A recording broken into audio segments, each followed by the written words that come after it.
여러분, 우리가 새로 산 한정판 운동화를 상자에서 막 꺼냈다고 한번 상상해 보실래요? 비라도 올까 봐 막 일기예보 확인하고 흠집 날까 봐 엄청 조심조심 걷잖아요.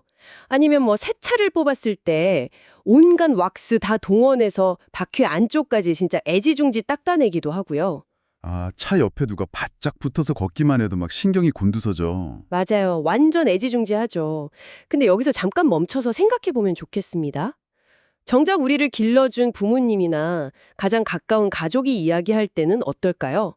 어쩌면 우리는 그 가족의 말보다 새로 산 신발 한 켤레를 더 조심스럽게 다루고 있는 건 아닐까요? 와, 그거 진짜 뼈 때리는 질문이네요. 사실 우리 일상에서 엄청 자주 일어나는 일이잖아요. 네. 그래서 오늘 우리가 이 주제를 깊이 파헤쳐 보려고 합니다. 오늘 다룰 자료는 하늘소망교회 김덕수 목사의 공경하라는 설교 영상인데요. 물론 우리가 특정 종교나 정치적 신념을 지지하려는 건 절대 아니고요.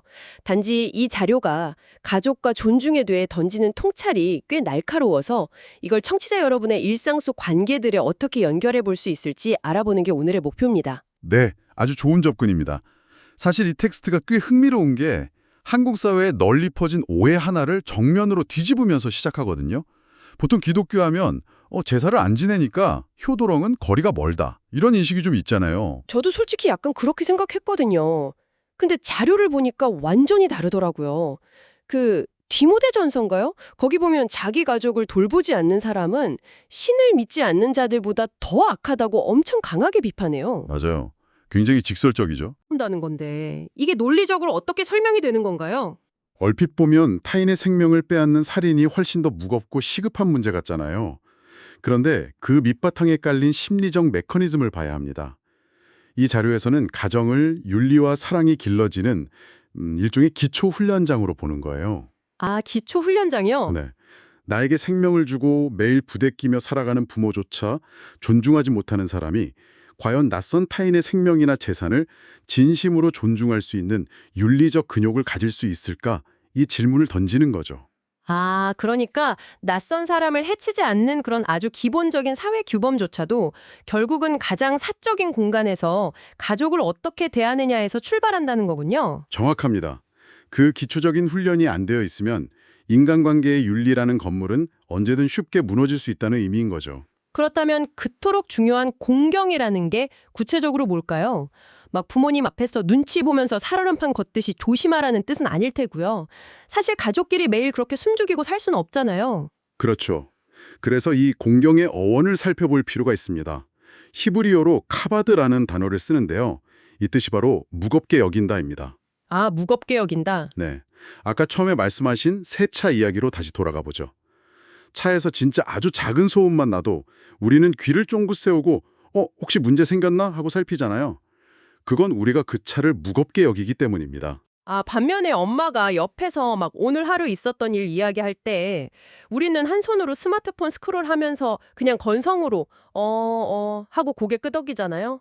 그건 엄마의 존재를 가볍게 여기는 거네요. 바로 그겁니다. 카바드, 즉 공경이란 누군가의 말과 존재 자체를 깃털처럼 가볍게 넘기지 않는 태도를 말해요. 비싼 선물을 사주느냐 마느냐의 문제가 아니라 그 사람을 내 삶에서 얼마나 중요하고 무거운 존재로 대우하느냐, 그 무게감의 문제인 거죠. 와, 물리적인 사물은 그렇게 무겁게 대하면서 막상 나와 가장 끈끈해야 할 사람들은 공기처럼 가볍게 여겼다는 게 참 아이러니하네요. 그런데 이 자료가 물리적 대상에서 멈추지 않고 육신의 부모를 공경하는 이 태도를 영적인 영역과 연결하잖아요. 그 부분이 꽤 흥미로웠습니다. 아주 중요한 도약이죠. 텍스트는 눈에 보이는 부모를 대하는 태도가 궁극적으로는 보이지 않는 신성, 그러니까 기독교적 맥락에서는 하나님 아버지를 대하는 거울이라고 분석합니다. 눈에 보이는 존재를 대하는 방식이 보이지 않는 존재를 대하는 방식과 같다는 거군요. 맞습니다. 매일 눈을 마주치는 부모조차 무겁게, 즉 카바드하지 못하면서 눈에 보이지 않는 궁극적인 신을 공경하고 순종한다는 건 애초에 앞뒤가 맞지 않는다는 그런 메커니즘이죠. 그래서 예수님이 십자가를 지신 사건을 그 궁극적인 예시로 들었군요. 솔직히 인간적으로 보면 너무 비효율적이고 고통스러운 길이잖아요.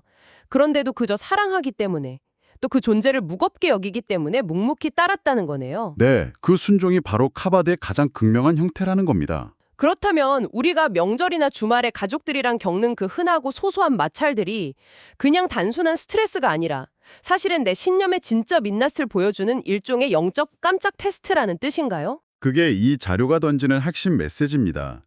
일상에서 가장 편하다는 이유로 가족의 말을 가볍게 튕겨내는 태도가 반복된다면 그건 곧 내가 가진 세계관이나 신념 체계가 현실에서 얼마나 얄팍한지를 극으로 드러내는 지표가 될 수 있다는 뜻이죠. 종교 유무를 떠나서 진짜 많은 걸 생각하게 만드네요. 결국 우리는 각자의 삶에서 무언가를 가장 covered, 즉 무겁게 여기고 그곳에 온 신경을 쏟으면서 살아가고 있는 거잖아요. 맞습니다. 누군가에게는 그것이 한정판 신발일 수도 있고 직장에서의 평판일 수도 있죠. 아니면 통장 잔고일 수도 있고요. 자, 이제 청취자 여러분께 이 질문을 던지며 오늘의 심층 탐구를 마무리하겠습니다. 만약 누군가 여러분의 시간, 주의력, 그리고 에너지가 어디로 흘러가는지 24시간 내내 정확히 추적할 수 있다면 그 사람은 지금 당신의 삶에서 진정으로 커버하고 있는 가장 무겁게 공경하는 대상이 과연 누구라고 혹은 무엇이라고 말할까요? 오늘 하루 이 질문을 한번 곰곰이 생각해 보시길 바랍니다.